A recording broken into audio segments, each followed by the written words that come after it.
Hey, so I've done a series of videos in which I've described why Ken Welch is disqualified from serving as mayor based on this latest scandal where $200,000 of his own campaign money goes poof, goodbye. But the reality is that's just the latest episode in a long-running series of problems that he's escaped close scrutiny from. We've all been busy. The hurricane, frankly, allowed him to avoid some of that stuff, the consequences for that stuff. But it's now time to reflect very seriously on what he's done to this city and why he cannot be allowed to go forward. Now, the latest scandal about the $200,000 that's missing, we're kind of missing the bigger point, right? So 200 grand is in his campaign PAC account, and poof, that money goes missing. And one of the huge problems with that is it wasn't him that discovered it. Somebody else is the one that had to discover it. And the problem with that, among many problems, is the fact that you're supposed to be an accountant. And so there should be something in your brain that says to you, hey, I got this, my personal checking account. I got this account for my mortgage. And oh, by the way, I have this campaign account out there. And your professional training, decades, I guess, should have you up at night with your sort of ledger of what your accounts are, what your own responsibilities are, and wondering at 2 a.m. in the morning, hey, that statement, I don't remember seeing that. Oh, wait, $200,000 is missing. Oh, O'Reilly Partners, what is that? I'm going to think about that. But the idea that you just miss this in your own personal affairs completely disqualifies you from serving as a fiduciary for the affairs of the 260 some odd thousand people that are the citizens of St. Petersburg. One other important point about that PAC situation. This was the second time, actually, that he had a catastrophic failure of his own PAC. And not enough has even been said about that, right? So we got to go back and look and see, why was the PAC originally dissolved, this other one, and how did this guy who's the mayor escape scrutiny or consequence for that? I think, a lot of it is this guy just got so many passes for so many things, and we just moved on to something else, and he just laughs it off, shrugs it off, and people are kind of afraid to maybe be critical, or frankly, I don't even think it's critical to ask legitimate questions. But I just want to really lay into, why am I doing this? I don't have a particular bent one way or another for anybody that's clearly running right now. I think Charlie will be extremely competent. He will absolutely put the city right back on track. He will be kind of like Ronald Reagan in the sense that he'll get qualified people around him, and the sunshine will be back, number one. But number two, I have great affinity and love for this city. We had these extraordinary mayors.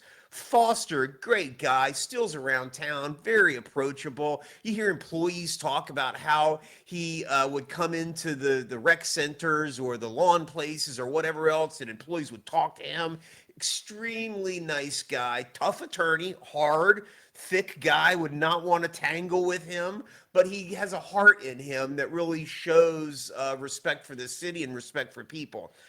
Baker, another extraordinarily qualified guy, comes in. He is a tactician. He is a mechanical kind of guy. And one famous story I love about Baker is that when he first comes into office, there were all these complaints about building and permitting, and the contractors were upset and residents were upset. And this legendary story says that he called this meeting on Wednesday morning. Wednesday morning, 8 a.m. I want every contractor, you got a problem, city municipal services building, 8 a.m., meet on the bottom floor. And then he said to every single staff, that's what's in there, every one of you come into city municipal services building, and we're going to have a chat. All the contractors and residents were on this side, all the employees were over on this side. And he looks over at the staff people and he says, all you people over there, look at these people over here. These are your customers. You are here to serve them. You are here to address their problems and make it right. They got that message. And he goes around to the contractors and he pulls out a stack of cards and he hands them a card one after the other. That's my personal cell phone on there.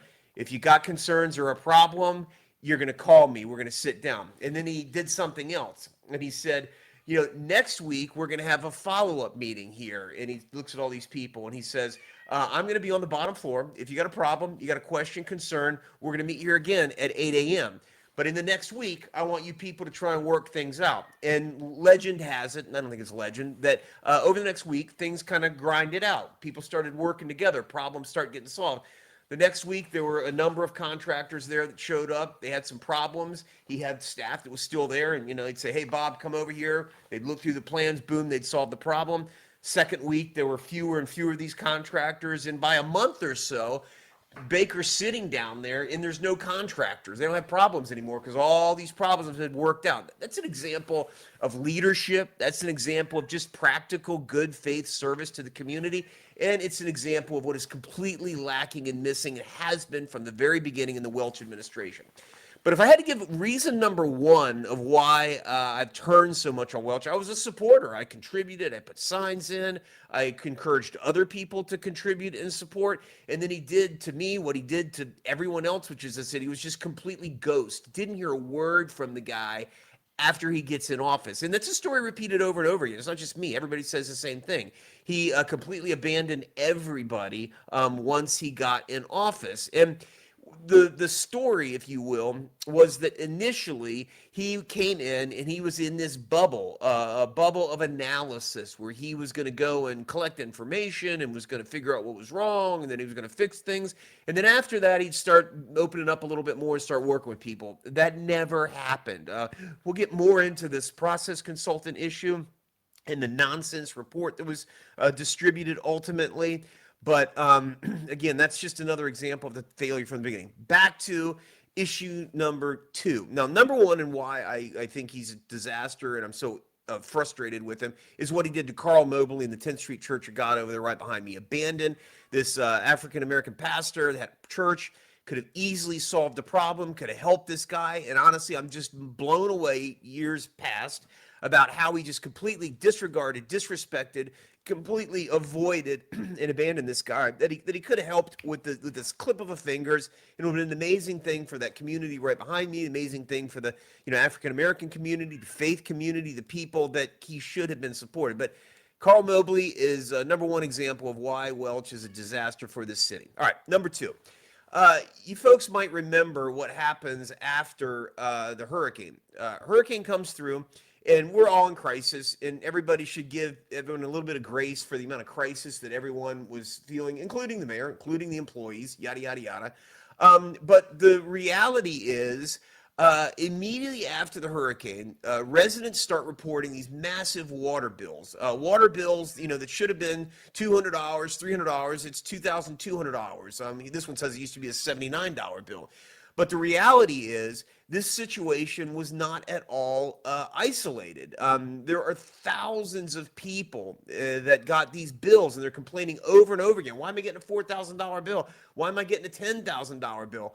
And city council became aware of this. So if you think about, September, October, November, this was going on over and over again.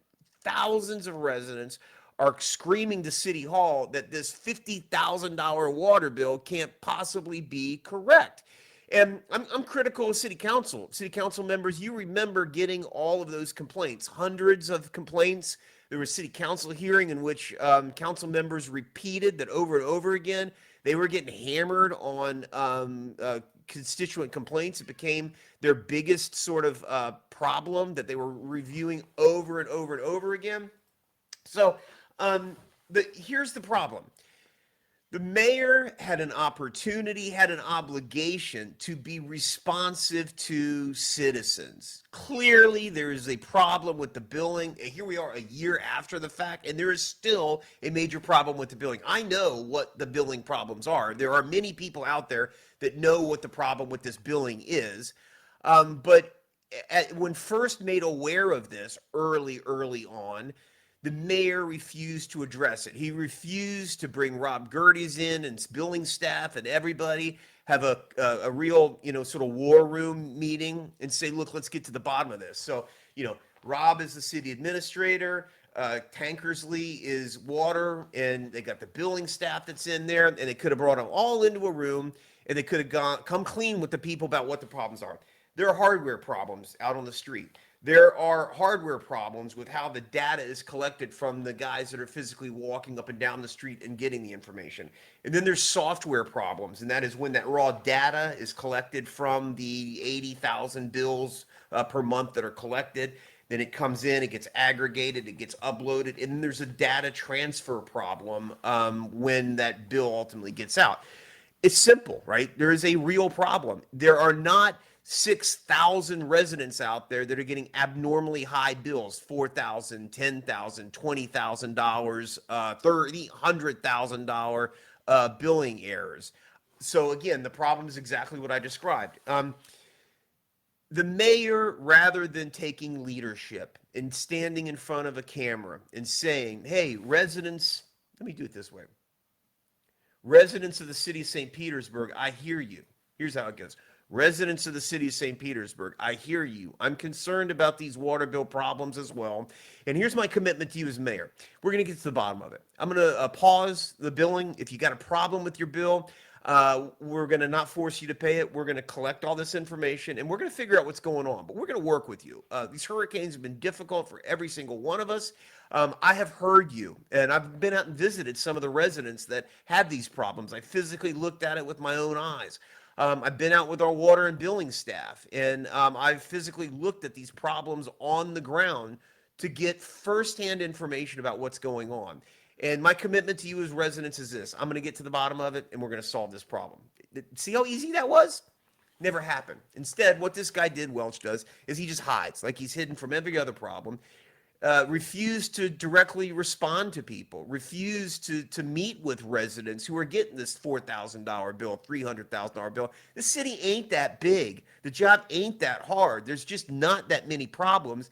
And the idea that you as the mayor wouldn't acknowledge the problem and go out and help people is, again, another one of these disqualifying events. So, number one, and the reason why Welch can't be mayor, Carl Mobley, 10th Street Church of God.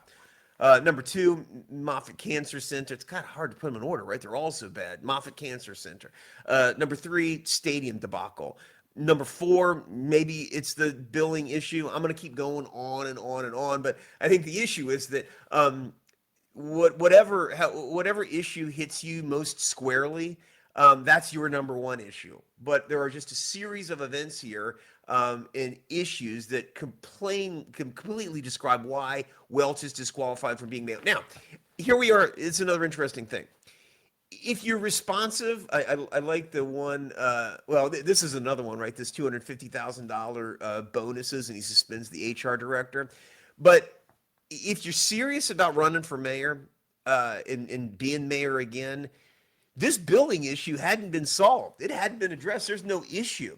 How are you going to run for mayor in 2026 when you still have refused to issue any statement that is responsive in a practical way to what residents have dealt with this water billing issue? You've had a year now. There's a real problem. Candace Winters issues this memo saying that 6,000 bills were affected and $2.5 million worth of relief was provided, but there's no explanation to City Council, and City Council hasn't bothered to provide an explanation to citizens about what actually happened with the water bill. So Welch is disqualified from serving as mayor again, but humor us. Come before the city and explain what really happened with this water bills on your own before it comes back. One thing I promise you, there is going to be a full explanation about what happened with this water bill situation. And it would be nice if it comes directly from the mayor being responsive to citizens, but that ain't going to happen.